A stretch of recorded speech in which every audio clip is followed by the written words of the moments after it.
দেখায় পানি উপরে খন্ডা আমি আলটা ভেঙে দিছিলাম আমার মাঝখানের আল ভেঙে দেওয়ার কারণে পানি সব নিচে নেমে গেছে। যে পানি হয়েছে এতে সাইজ দেওয়া সম্ভব। হ্যাঁ, এই যে ফুলশুলা, এই ফুলশুলাগুলো হলো বড় সমস্যা। হ্যাঁ হ্যাঁ, এই ফুলশুলাগুলো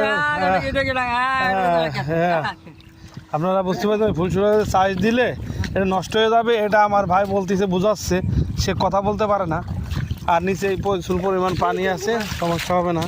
আপনারা দেখতেছেন পানি আছে, এতে সমস্যা হবে না। হ্যাঁ, সাইডে দেবো অবশ্যই, গাল কালকে। হ্যাঁ এগুলো হ্যাঁ হ্যাঁ হ্যাঁ হ্যাঁ ভাঙ্গা দিতে হবে। এই মাঝখানে রাইল মাঝখানে, হ্যাঁ মাঝখানে, হ্যাঁ হ্যাঁ হ্যাঁ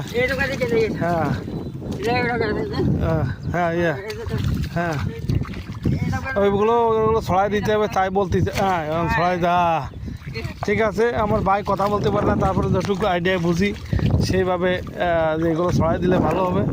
তা আমি ধান লাগানো পাতো দিয়ে দিছি, পাতো চারা দিয়ে দিছি, চারাগুলো বড় হচ্ছে। তা আপনারা এই পানি মোটামুটি হয়েছে, যারা বিলি চাষ দেবেন তারা তাড়াতাড়ি দ্রুত দিতে পারেন। সামনে আছে হলো আমাদের রাতুল ভাই, মানে বাচ্চা চাচার জমি, সেখানেও মোটামুটি পানি বাঁধিছে। আমি হলো একটা ট্রাক্টর দিয়ে চাষ দিয়েছিলাম, আপনারা ভিডিও মনে হয় দেখছেন।